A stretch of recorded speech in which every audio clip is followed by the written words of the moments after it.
I'm often asked, is it possible to reverse terrible diseases like Alzheimer's or Parkinson's simply with your mind? And the fact is, these diseases take on physical attributes in the brain that cannot simply be reversed with only your mind. But what we can do is throughout life, we can try to stave off disease, exercise, diet, and developing a more healthy brain by always being the conscious observer. Let your brain serve you, don't serve it.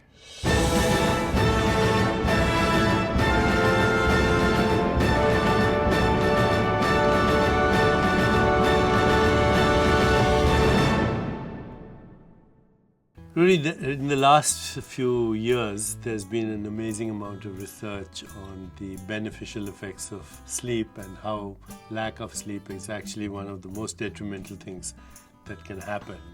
Tell me about the relationship between sleep and brain health specifically, because that affects everything from our relationships to our social interactions, to our habits, to our addictions. So when we consider the benefits of sleep, you need to consider them along with the benefits of meditation. In meditation, if you're a good meditator, you can bring your brain waves down to theta. If you're really good, you can get down to delta. So you're slowing the frequency. Everybody doesn't know what this means. So delta is but even one or two. One or two cycles a second, yeah, right? With theta being more towards, between 5 and 10. And then the normal waking state, which is beta and alpha? Yeah, up around 15, 20. 15, 20. So you're really slowing the frequency of brain waves, basically. Okay, go ahead. Now what will happen when you're sleeping is when you're in deep sleep, what's called slow wave sleep, which only happens for maybe 2 or 3 hours, maybe if you're lucky, in the night. During this delta wave sleep, recent research shows that this is when all of the sensory information you took in during the day, it's temporarily stored as short-term memory, now gets consolidated, registered onto long-term memory. So the short-term memory of the brain is in one region called the hippocampus. It looks like a seahorse, like two C's together. Access to short-term memory, because we don't know at Sorry, the cellular access level where memory is. Yeah, but good. But as the sensory information and the ability to recall it is sitting in the short-term memory, to now consolidate in your long-term memory regions of the brain, you need slow wave sleep. You need delta wave sleep. In this country, in the elderly, and folks who are over 75 years old, a good proportion do not have slow wave sleep. Sleep disturbances in the elderly are an epidemic. And even where you have decent sleep, in studies that have been done, many elderly folks are sleeping and not getting slow wave sleep. But this is, when you have slow wave sleep, this is when you are really allowing your brain to consolidate all of the new information it took in so that it's now available somewhere in your long-term memory. Now, think about intuition. At some level, intuition is the ability to suddenly have a flash, an insight, where you have no idea how you got there. A creative leap. Yeah, a creative leap, but you suddenly just have an intuitive sense about what's happening. One contributor to an intuitive experience is that long-term memories that you don't even know you have, they've been stored during your slow wave sleep. All the sensory input coming in during the day, which you thought just went in and out, well, it's in there for a while.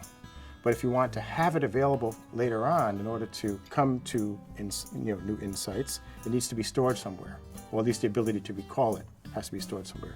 And that's the long-term memory part of the brain.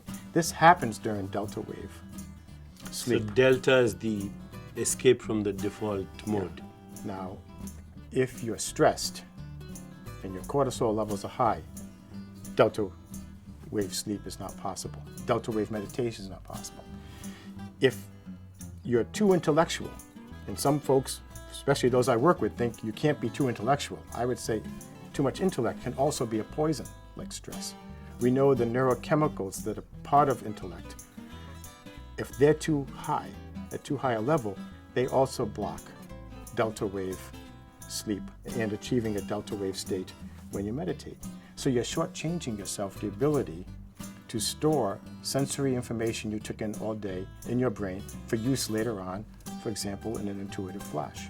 You and I have created technologies that actually help people go into delta by feeding different frequencies of sound to different parts of the brain. Right. Well, during sleep, many folks think it's just REM, and dreaming that's important for the health of the brain and the mind. But perhaps as important or more important is the delta wave or slow wave sleep. This is when you consolidate your memories, and also in terms of risk for Alzheimer's disease as you age, it's during delta wave sleep that you turn off the production of the main toxin that accumulates in the brain that causes Alzheimer's as we age. So delta waves are a good thing for the brain. It's possible to induce this delta wave state by hearing a frequency that's at the same frequency, an auditory frequency that's at the same frequency as delta wave state of the mind. So this can be done with auditory beats. It can be combined with a mask that allows you to see lights blinking at a slower and slower rate.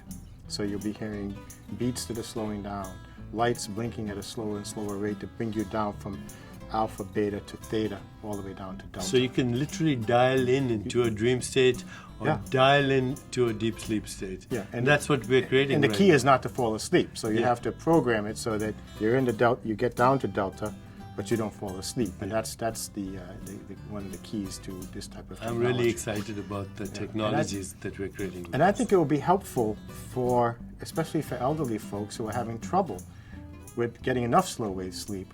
So at the same time you can improve your memory, theoretically, based on what we know, you'll also be turning off this default network, and in doing so you're turning off the production of the toxins that cause Alzheimer's disease.